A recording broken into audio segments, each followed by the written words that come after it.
VCD ခေတ်တုန်းကကြည်ဘူးတဲ့သူတွေကြည်ဘူးကြပါလိမ့်မယ်ဒီဇာတ်ကားလေးထွက်ရှိခဲ့တာလည်းအချိန်ကာလတစ်ခုကြာမြင့်ခဲ့ပြီဖြစ်သလို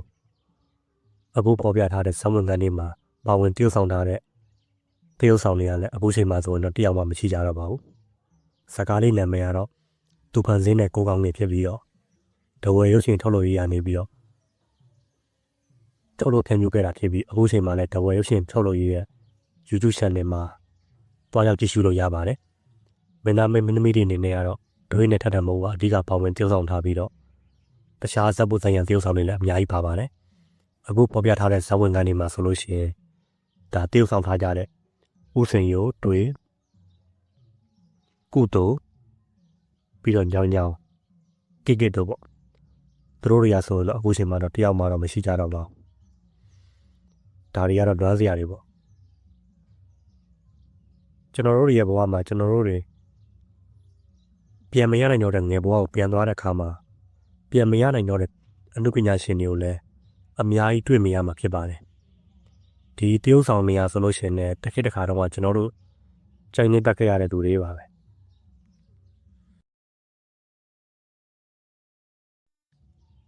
2005ခုနှစ်လောက်မှာစတင်ထွက်ရှိခဲ့တဲ့ကားဖြစ်လို့အခုချိန်မှာဆိုလို့ရှိရင်တော့ဒါ2026ခုနှစ်နဲ့ပြောမယ်ဆိုလို့ရှိရင်တော့22နှစ်လောက်တော့ရှိသွားခဲ့ပြီပေါ့ဒီဇာတ်ကားလေးရဲ့ရိုက်ကူးထုတ်လုပ်ခဲ့တဲ့တက်တန်းကတော့ကျွန်တော်တို့ရဲ့ငယ်ဘဝပြန်မရနိုင်တော့သလိုကျွန်တော်တို့တတိတရရှိခဲ့တဲ့ကြီးခဲ့ရဖို့တဲ့ရင်းနှီးခဲ့ဖို့တဲ့ဒီတရုပ်ဆောင်တွေကလည်းဒါပြန်မရနိုင်တော့ပါဘူးဒါကြောင့်မို့လို့ကျွန်တော်တို့တစ်ချိန်လုံးကအမတ်တရားတွေရှိခဲ့တဲ့ဒီတခြင်းလေးတွေဖြစ်ဖြစ်ဇာတ်ကားလေးတွေဖြစ်ဖြစ်ဒီအမျိုးလေးတွေကိုပြန်လဲလွှမ်းဆွရှင်းတဲ့အလွမ်းဖြည့်ပြီးတော့ဒီကျွန်တော်တို့တွေ့ရှိခဲ့ရဖို့တဲ့ပြန်မရနိုင်တော့တဲ့ဆုံးချုံသွားပြီဖြစ်တဲ့တရုပ်ဆောင်တွေကိုအခုလိုမျိုးပြန်လဲတွေ့မြင်ခံစားနိုင်တယ်ပေါ့ဒါလည်းကျွန်တော်တို့လုံနိုင်တဲ့တစ်ခုတည်းသောအလုပ်ပါပဲ VCD ခေတ်ရဲ့နာမည်အကြီးဆုံးမင်းသားနဲ့မင်းသမီးတွေ့ရိုက်ထားတဲ့ဇာတ်ကားဖြစ်လို့တခက်တခါတော့ဒီဇာတ်ကားကိုကြည်ဘူးတဲ့သူတွေတော့ကြည်ဘူးကြပါလိမ့်မယ်မြန်မာကားတွေနဲ့တိတ်ပြီးတော့မစိမ့်တဲ့သူတွေဆိုတော့ပို့ပြီးတော့ကြည်ဘူးကြပါလိမ့်မယ်ပါဝင်ထားတဲ့တရုပ်ဆောင်တွေအားလုံးကလည်းပရိသတ်တွေနဲ့တိတ်ပြီးတော့မစိမ့်ကြတဲ့အနုပညာရှင်တရုပ်ဆောင်တွေပါပဲဒီနေ့ဗီဒီယိုလေးကတော့ကျွန်တော်တို့တစ်ချိန်လုံးကအမှတ်တရတွေအကြောင်းပြောတဲ့ဗီဒီယိုသက်သက်ဖြစ်ပြီးတော့ဒီဇာတ်ကားလေးနဲ့ပတ်သက်ပြီးတော့ review ပြောတာတော့မဟုတ်ပါဘူးဒါကြောင့်မလို့ဒီဇာတ်ကားရဲ့ review တော့ကျွန်တော်ပြောသွားမှာမဟုတ်ပါဘူးဇာတ်ကားနဲ့ပတ်သက်ပြီးတော့အကုန်လုံးပြောသလိုပဲတဝဲရုပ်ရှင်ထုတ်လုပ်ရေးကတင်ထားတဲ့ channel မှာပြန်လဲရှာဖွေကြည့်ရှုလို့ရပါတယ်ကျွန်တော်ကတော့ဒီမြင်မိတဲ့အမှတ်တရတွေကိုပဲပြောသွားတာဖြစ်ပါတယ်ဒီထဲမှာဆိုလို့ရှိရင်တော့ကျွန်တော်တို့အမှတ်တရရှိဆုံးကတော့တော်တော်များများအတွက်ကတော့ကိုသားကြီးပဲဖြစ်လိမ့်မယ်ထင်ပါတယ်ကျန်တဲ့တရုပ်ဆောင်တွေကလည်းသူခေတ်သူကတော့နာမည်ရှိခဲ့ရတဲ့သူတွေပါပဲကျွန်တော်လည်းပဲဒါဒီဇာတ်ကားလေးကိုအမှတ်မထင်ပြန်တွေ့ရင်းနဲ့ဒီ scene လေးကိုစပြီးတော့ကြော်ရင်းနဲ့ကြည့်လိုက်ပြီးတော့ဒါလေးကိုပြောဖို့စိတ်ကူးပေါ်လာလို့လာပဲဒါဒီဗီဒီယိုလေးကိုလုပ်ပေးပြတာပါ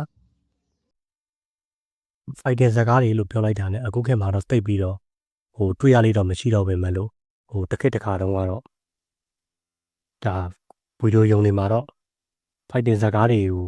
မပြောင်းဆိုရင်အဲ့ဒီဗီဒီယိုရုံကရေရှည်မှာရက်တီကတော့ခက်ခဲပါတယ်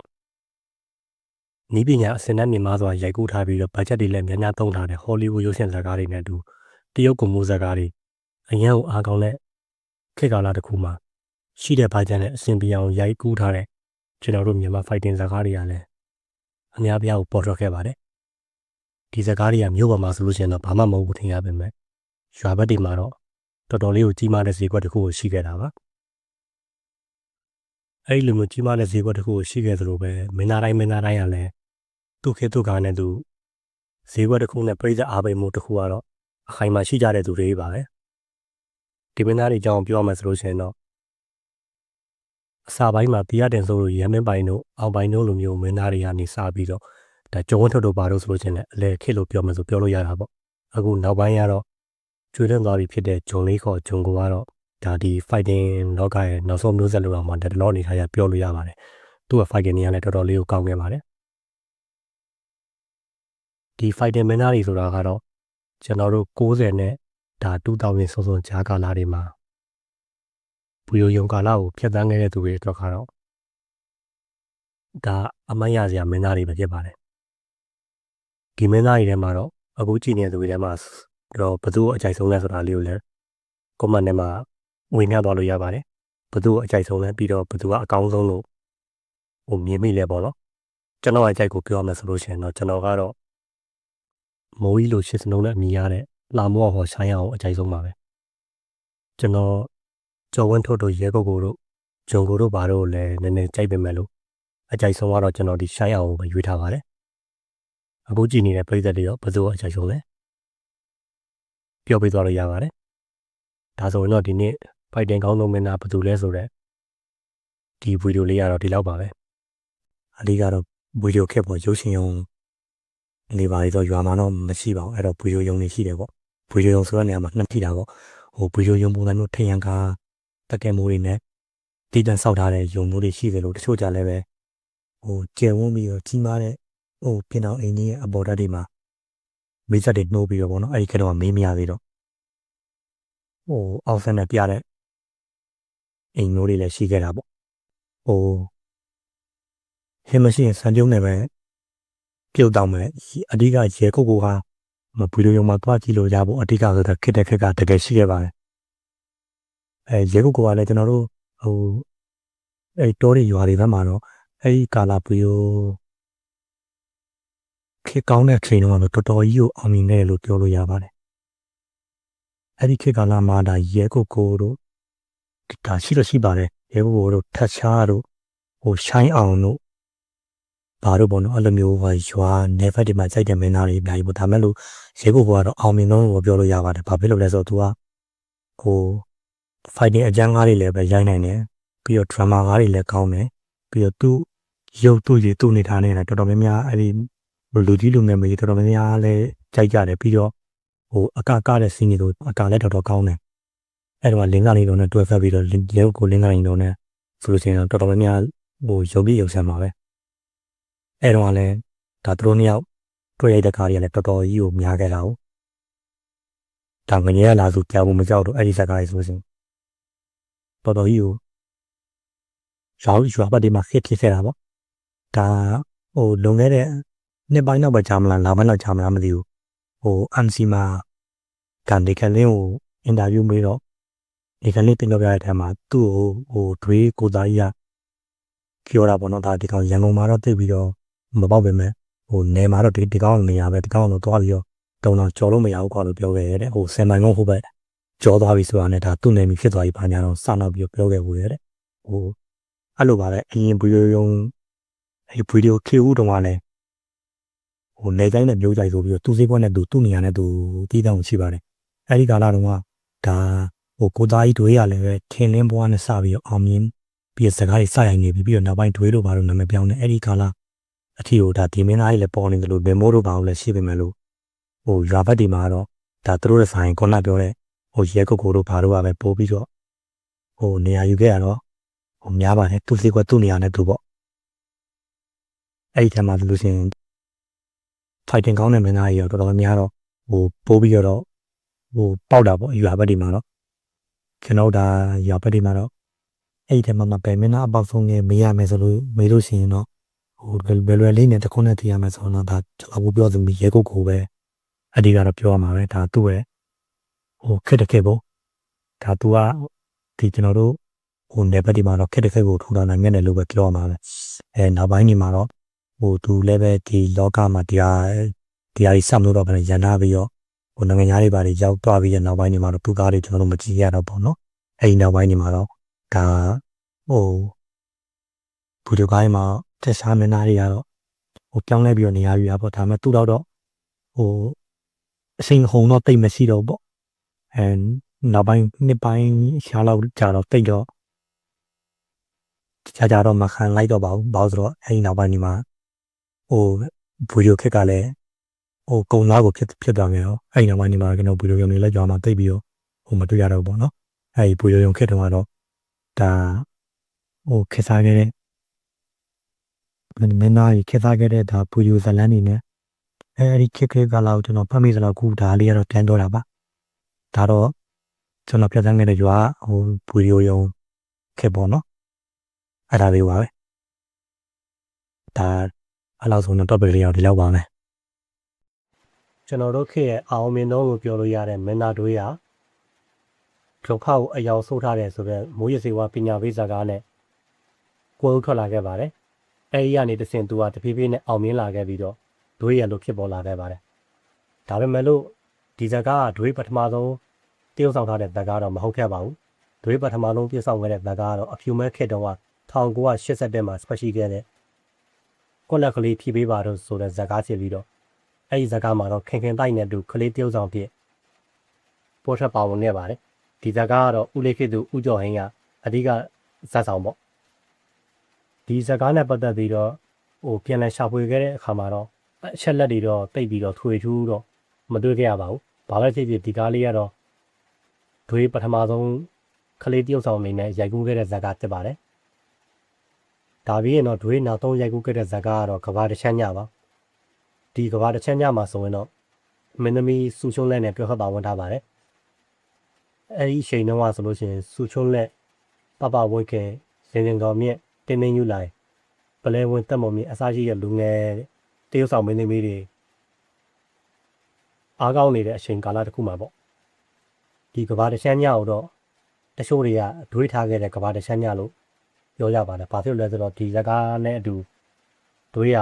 ပြိသက်တွေကိုနှုတ်ဆက်သွားခဲ့လို့ပါပဲကျွန်တော်တို့တော့ဒွေးဆိုတာက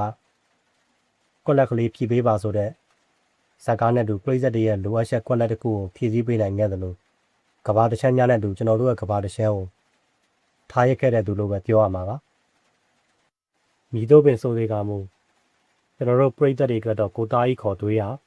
အမြဲတမ်းလင်းလက်တောက်ပနေမဲ့ကျက်ပွင့်တစ်ပွင့်ပါပဲဒီနေ့ခေတ်မှာဆိုရင်တော့ YouTube ပေါ်မှာခီးသွားဗီဒီယိုတွေကိုရှာကြည့်လိုက်မယ်ဆိုလို့ရှိရင်တော့မရေမတွက်နိုင်အောင်တိတ်နဲ့တန်းနဲ့ရှိပြီးတော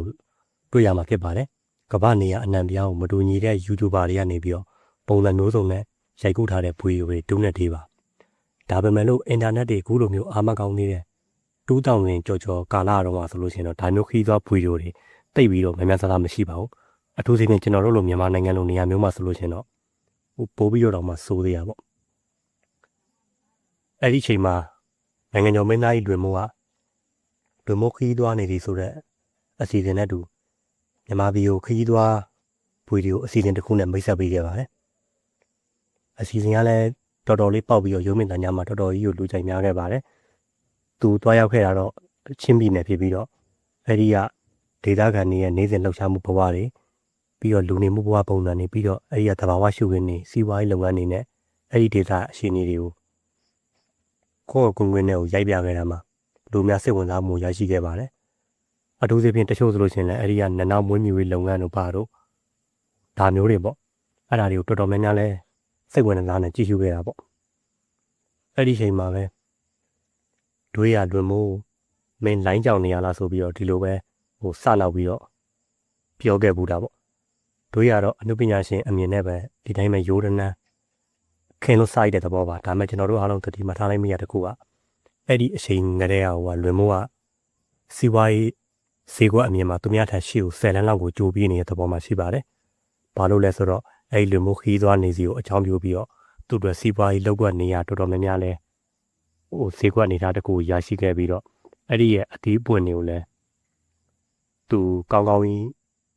ခံထားလိုက်ရတယ်လို့ပြောရမှာပေါ့အဲ့ဒီမှာသူကလေးဦးလဲသူဖျားလဲဖို့ဆိုသလိုမျိုးမြန်မာစကားပုံတိုင်းဖြစ်သွားခဲ့တာပေါ့ဘလို့ပဲဖြစ်ဖြစ်ဒီလူမိုခီးသွားနေကြတဲ့အစီအစဉ်ကကျွန်တော်တို့တစ်ချိန်လုံးကကြည့်ခဲ့တဲ့အစီအစဉ်ပေါင်းများစွာတွေကတခုပါပဲတော်တော်များများလည်းကြည့်ဘူးလို့တော်တော်များများလည်းကြိုက်ခဲ့ရဘူးပါတယ်ဒါဒီနေ့ခေတ်မှာဆိုလို့ရှိရင်တော့ခီးသွားဗီဒီယိုတွေကိုဒီလိုမျိုးအများပြားကြည့်ရပါမယ်လို့အဲ့ဒီခေတ်တုန်းကဆိုတော့ဒါကျွန်တော်တို့ရဲ့ခြားခြားပါပါအစီအစဉ်တစ်ခုပါပဲဒါကြောင့်မို့လို့ကျွန်တော်တို့2000ကျော်ကျော်ကာလရဲ့တုန်းကကြည့်ခဲ့ရဘူးတဲ့လွင်မိုးခီးသွားနေပြီဆိုတဲ့အစီအစဉ်လေးကိုပေါ့ကတ်ကလေးလုပ်ပေးလိုက်ရပါအဲ့ဒီအစီအစဉ်လေးထဲမှာဘယ်ပိုင်းလေးကိုကြိုက်လဲဆိုတာလေးကိုလည်းပြောခဲ့ပေးပါအောင်ဘာဖြစ်လို့လဲဆိုတော့ဒီလွင်မိုးခီးသွားနေဆိုတဲ့အစီအစဉ်ကအပိုင်းကြီးအများကြီးရိုက်ခဲ့တာမို့လို့ပါပဲကျွန်တော်ကတော့အပိုင်းတွေအကုန်လုံးတစ်ပိုင်းချင်းစီတော့မကြည့်ဘူးပါဘူးတချို့အပိုင်းတွေတော်တော်များများတော့ ကြည့်ဘူးပါတယ်ကျွန်တော်ကြည့်ဘူးတဲ့ဘိုင်းမျိုးတွေမှာဆိုတော့သူ့ပုံစံနဲ့သူအားလုံးတော့သဘောကျပါတယ်ဒါဆိုတော့ဒီမြန်မာပြည်အစောဆုံးခီးသွားဘလော့ဖြစ်တဲ့ remote ခီးသွားနေပြီဆိုတော့ပေါ်ကလေးကဒီလောက်ပါပဲဒါနဲ့ပတ်သက်ပြီးတော့တခုခုလည်းပြောစရာလေးတွေပဲဖြစ်ဖြစ်မှတ်မိကြလိမ့်ဦးမယ်လို့ထင်ပါတယ်ဘာပဲဖြစ်ဖြစ်ကိုစီအမြင်လေးလည်းဝင်မြပါခလို့ရတာပေါ့ဒီနေ့ရောက်ကိုတော့အနုပညာအလုပ်တွေနဲ့ပြန်ပြီးတော့မြင်ခွင့်ရရင်ကောင်းပါပဲဆိုတော့စိတ်ကူးလေးတော့ကျွန်တော်တွေးမိခဲ့ပူပါတယ်ပထမဆုံးနေနိုင်ရဲ့အကြောင်းကိုပဲစပြီးတော့ပြောလိုက်ရအောင်ပါလွန်ခဲ့တဲ့တစ်နှစ်နီးပါးလာပိုင်းလောက်တွေတော့ညီနေနိုင်ရဲ့ဗီဒီယိုကလစ်တစ်ခုတက်လာပါတယ်ယခုလက်ရှိသူနေထိုင်နေတဲ့ဟောင်းဘေးကနေပြီးတော့အမှတ်မတင်ရိုက်ထားတဲ့ပုံစံမျိုးပေါ့ညီနေနိုင်ကိုကြည့်ရတယ်လည်းပဲအရင်တော့ကျွန်တော်တို့သိခဲ့တဲ့ပုံစံနဲ့သူ့ရဲ့ပုံစံကတော့ကြီးမားတော့ဘာမှတော့တိတ်ပြောင်းလဲမသွားဘဲနဲ့အရင်လိုမျိုးရှော့နေကြပဲပေါ့ဒါကြောင့်လဲ comment နေခဲ့မှာဒါငါတို့ခေတ်ရဲ့တရုတ်ဆောင်ကိုရီးယားမင်းသားလို့ရှော့တဲ့ပါညာနဲ့အမေမျိုးထွေတွေပေါ့ပုံမှန်နေရေးရတာပေါ့တွေ့ရတာပေါ့တချို့ကလည်းကျွန်တော်လိုပဲစိတ်ကူးတူပဲလူလည်းရှိတော့မယ်တော့ထင်ပါတယ်အဲ့ဒါအနုပညာလောကလေးပါပြန်ပြီးတော့တွေ့ရရင်ကောင်းမှာပဲပါညာပေါ့ကျွန်တော်တို့ညီနေနိုင်အနုပညာလောကမှာရှိခဲ့စဉ်တော့လည်းသူကTV ကြော်ညာတွေပါတွေမှာတွေ့ရတယ်ပြီးတော့ VCD သရှင်းတွေမှာတွေ့ရတယ်ပေါ့ပြီးတော့ပြက်ကလေးတို့မဂဇင်းတို့ဒီလိုမျိုးပိုစတာတွေမှာလည်းတွေ့ရတယ်ပေါ့ရုပ်ရှင်ဇာတ်ကားတွေနဲ့တော့သူ့ကိုမြင်မှစကားတော့တိတ်ပြီးတော့မတွေ့ခဲ့ရပါဘူးအဲ့ဒါကြောင့်မို့လဲတစ်ခါသိကြောက်ချင်းကျွန်တော်ကသူ့ရဲ့ဇာတ်ကားတွေနည်းနည်းကြည့်လို့ရရင်တော့ကောင်းပါပဲဆိုပြီးကြောင်းသားဘွားတော့လည်းတွေးခဲ့ပူပါတယ်ကျွန်တော်တို့အဲ့ညီနိုင်ခစ်တောင်ဆိုလို့ရှိရင်ဘယ်လိုပြောမလဲဆယ်ကျော်သက်မိန်းကလေးတွေရဲ့ဂျားထဲမှာအနုပညာသမားတွေကိုကြိုက်တဲ့အနုပညာသမားတွေအကြောင်းပြောလို့ရှိရင်မြန်မာအနုပညာရှင်ပေါ့နော်ကိုကြိုက်တဲ့အနုပညာသမားတွေအကြောင်းပြောမယ်ဆိုရင်ဘယ်သူမှဒွေးအကြောင်းဒမိုးအကြောင်းလူမင်းအကြောင်းအစချီတွေပြင်ပြောလိခေါ်တာမရှိပါဘူးဆယ်ကျော်သက်မိန်းကလေးတွေတော့များတော့သူတို့ဘာကြီးပြောလဲဆိုတော့ဟက်ကတ်တို့ဘာတို့ပြောမယ်ပိုင်တည်းထုံးတို့ဘာတို့ပြောမယ်ဒါညီနေနိုင်တို့ညီတာတို့ဒီလိုမျိုးစတေးဆောင်နေရဲ့အကြောင်းတွေကိုပဲအဓိကအပြင်ကြားခဲ့ရတာပေါ့သူအားပေးမှုအတိုင်းတာနဲ့သူပါပဲဒါမဲ့လို့ခုနပြောခဲ့လို့ပဲညီနေနိုင်ပါဝင်ပြုဆောင်ထားတဲ့တကားတွေကိုကျွန်တော်မြင်မှတော့တိတ်ပြီးတော့ကြည့်ရှုခွင့်မရခဲ့ပါဘူးဒါညီနေနိုင်နေမဟုတ်ပါဘူးတခြားကျွန်တော်တို့ကြိုက်တဲ့ညီတာတို့မိုင်းတို့ဘာတို့ဆိုလို့ရှိရင်လည်းဗီဒီယိုဇာတ်ကားကြီးမှာတော့တိတ်မြင်တာတော့မတွေ့ခဲ့ရပါဘူးပိုင်တည်းထုံးတယောက်လောက်ပဲနည်းနည်းတွေ့ခဲ့ရတယ်ပေါ့ဒါဖြုံးငယ်ဆိုလို့ပါတော့ရှိမယ်သူတို့လည်းပဲဒါတွေလည်းမတွေ့ခဲ့ရပါတယ်ဒါမဲ့ဘလို့ဒီအခုချိန်မှာတော့သူကတော့အလုပ်ပညာအလုပ်တွေမလုပ်တော့ဘဲနဲ့ကိုပိုင်စီးပွားရေးနဲ့ပဲရည်တည်နေလို့ကြားပါတယ်ဒါမကြခင်မှာကျင်နာမဲ့တခြင်းထဲမှာမမီမစစ်မေတ္တာနုပေါ့မေတ္တာနုနဲ့ညီနေနိုင်တဲ့တွေ့ပြီးတည်ဆောင်ထားတဲ့ဗီဒီယိုကလစ်လေးကလည်းဒါတခိထပြီးတော့ပြန်ပြီးတော့ပေါက်သွားခဲ့တယ်ပေါ့အဲ့ဒါကြောင့်လဲဒါညီနေနိုင်နဲ့ပတ်သက်တဲ့ဟာတွေပို့ပြီးတော့တခိပြထားခဲ့တယ်ဆိုပါစို့နောက်တစ်ယောက်ကတော့ရဲကုတ်ကိုပေါ့ရဲကုတ်ကိုအနုပညာအလုပ်တွေကတော့ပြန်လုပ်ဖို့လောကမရှိတော့တဲ့အကြောင်းသူ MC တို့ဘာတို့အင်တာဗျူးတွေမှာလည်းသူပြောတယ်ပြပါပြီသူပြောတဲ့စကားတွေသူ့ရဲ့လေဆံနေမျက်နှာအနေထားတွေသူ့ပုံစံကိုကြည့်ရတယ်လောကကိုကျင်းတီစိတ်ဆုံးဖြတ်ထားတဲ့ပုံစံမျိုးတိုင်းပဲစကားကိုမနာတာမပြောဘဲနဲ့ဒါတူရှင်းလို့ရင်းနဲ့ပြောသွားခဲ့တာပေါ့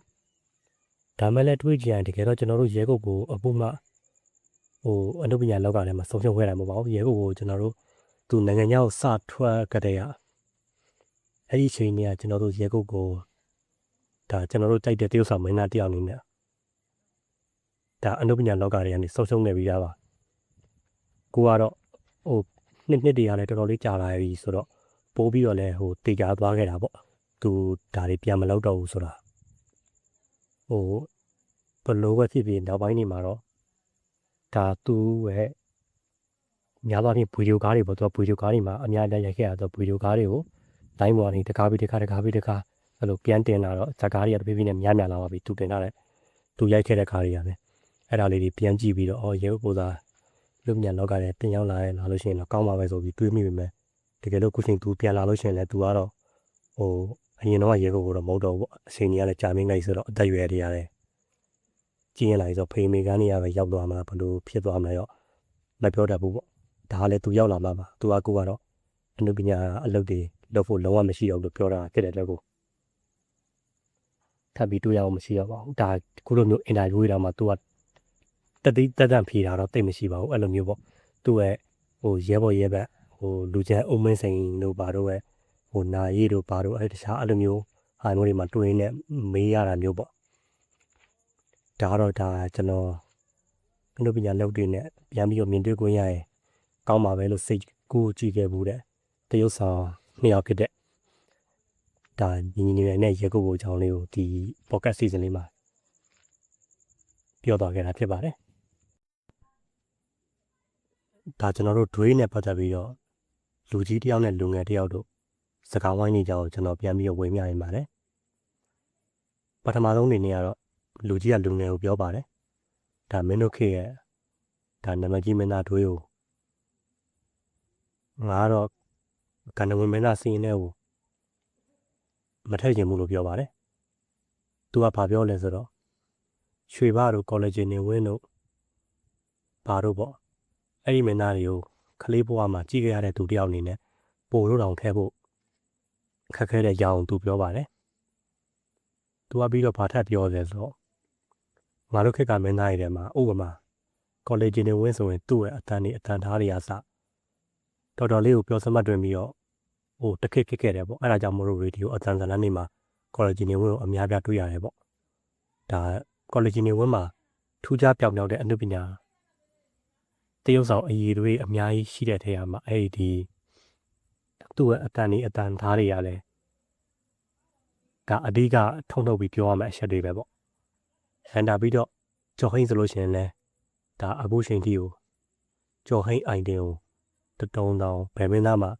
လိုက်ပြီးတော့တွေ့ပြီးတော့လုပ်လို့လည်းမရဘူးပြီးတော့ကျော်ဟိန်းပြောခဲ့တဲ့ဒိုင်ယာလော့တွေကလည်း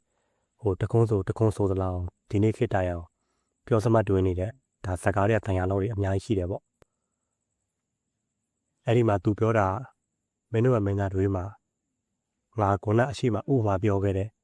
မင်းသားတွေကလိုမျိုးအကောင့်လုပ်ပြီးပြရမမဲရမရှိဘူးပေါ့ဟိုမျက်လုံးတွေအကြည့်တွေကလည်းအဲ့ဒီဟာတွေကိုကိုကစ်လူငယ်တွေအဓိကထားပြီးတော့ပြောတယ်ဆိုရင်တော့အဲ့ဒီမျက်လုံးတွေအကြည့်တွေပြီးတော့သူ့ရဲ့ idea တွေတရုပ်ဆောင်တဲ့ပုံစံတွေကတရုပ်ဆောင်ကောင်းပါတယ်ဆိုတော့ဒီတိုင်းတာမန်မင်းသားတယောက်တည်းနည်းနည်းပိုးတဲ့စုံလောက်ပဲပေါ့အဲ့လောက်အနေထားလောက်ပဲသူကတတ်မှတ်ရှင်နေပေါ့ဒါကြောင့်မို့လို့ဟိုဒီတစ်ခေတ်တစ်ခါတော့အကျူမဲ့ခေတ်တော့မင်းသားတွေကိုကြည့်ခဲ့ရတဲ့သူတယောက်အနေနဲ့သူကတော့မျက်စိထဲမှာတွေးလောက်တော့မတိုးပေါ့ဒါလူငယ်တွေပြောစလိုမျိုးတကယ်ကိုလက်ချက်မင်းသားတယောက်တော့သူကတော့မမြင်မိတဲ့အကြောင်းပြောပါတယ်လူငယ်ကအဲ့ဒီမှာသူပြောတာကိုနားထောင်ပြီးတော့လူကြီးကိုထောက်ခံတဲ့စကားလည်းမပြောခဲ့သလိုကန့်ကွက်တဲ့စကားလည်းတစ်ခုမှမပြောဘဲနဲ့ဘာမှရေးရတယ်မပြောဘဲနဲ့စကားဝိုင်းလေးကနေထပြီးတော့ထွက်ခဲ့ပါတယ်ဒါပေမဲ့လို့လူငယ်ရဲ့စိတ်ထဲမှာတော့ဒါသူတို့ခေရဲ့အထွန်းတောက်ဆုံးကျဲတဲ့ဘက်မင်းသားတယောက်ဆိုတာတော့ဘလို့မှညင်းလို့မရသလိုဒါသူ့အတွက်ကတော့ကိုယ့်ရဲ့ကိုယ်ပိုင်ခက်တဲ့ခက်ကို10 သုံးနဲ့တစ်ခုစားလောက်အောင်မြင်ရက်တည်နိုင်ခဲ့တဲ့မင်းသားသူ့ရင်ထဲမှာတော့လက်ချက်မင်းသားတယောက်ပါပဲအောင်မြင်ရက်တည်နိုင်ခဲ့တဲ့ဆိုတဲ့နေရာမှာလဲသူ့လိုကိုလိုအောင်မြင်တာမို့ဘဲနဲ့သူ့ခေတ်သူ့ခါမှာအားလုံးရဲ့အထက်မှာရက်တည်နိုင်ခဲ့ခြင်းမျိုးဆိုလိုတာပေါ့ဒါမှမဟုတ်တချို့သောစကားတွေကိုလူငယ်ကတော့လူကြီးကိုဘာမှတော့ပြန်မပြောခဲ့ပါဘူးဘာဖြစ်လို့လဲဆိုတော့စကားလုံးတွေနဲ့ပေါ်ပြနေဖို့တဲ့သူ့ရင်ထဲမှာတော့ဒါသူတို့မျိုးဆက်ရဲ့အထွန်းတောက်ဆုံးကျဲတဲ့ဝင်ဖြစ်တဲ့တွေးရထာဝရလက်ကျန်တယောက်အနေနဲ့ပဲရှိနေခဲ့လို့ပါဒီကိစ္စနဲ့ပတ်သက်ပြီးတော့လူငယ်ရဲ့အမြင်ဘက်နဲ့ညီသက်တဲ့ comment တွေရောလူကြီးရဲ့အတွေးနဲ့ညီသက်တဲ့ comment တွေရောဘယ်မှာဆိုဝေမျှသွားလို့ရပါတယ်ရှင်းထားခဲ့လို့ရပါတယ်ကျွန်တော်ဒီနေ့ပြောခဲ့တဲ့တွေးနဲ့ပတ်သက်တဲ့လူငယ်လူကြီးအမြင်ကွဲလဲမှုလေးကတော့ဒါဒီလောက်ပါပဲဒီဟာလေးကိုဟိုစကားဝိုင်းရလူတွေရဲ့နာမည်ကိုလည်းကျွန်တော်ထည့်သွင်းဖော်ပြမထားသလိုမျိုးဒီတိုင်းဇလန်းလေးကိုပြောတဲ့ပုံစံမျိုးနဲ့ပဲပြန်ပြောခဲ့တာဖြစ်ပါတယ်ဒါပေမဲ့လို့ဟိုဒီအငင်းကုန်ဖြစ်တဲ့လူမျိုးကဘယ်သူဘဝလဲဆိုတာတဲ့ အဓိကလူငယ်ရဲ့အယူဆနဲ့လူကြီးရဲ့အယူဆဘယ်ဟာမိမိရင်ပတ်နဲ့ပို့ပြီးနီးစပ်တယ်လဲဆိုတာပဲပို့ပြီးအဓိကကြပါတယ်ဒါဆိုတော့ဒီနေ့တွေးနေပတ်သက်တဲ့လူကြီးလူငယ်အမြင်ကွဲလဲမှုကွန်တန်လေးရတော့ဒီလောက်ပါပဲမိမိတို့အမြင်လေးလည်းဝင်ပြသွားလို့ရပါတယ်ကျေးဇူးနာဆင်မှုတွေလည်းအားလုံးကျေးဇူးပါ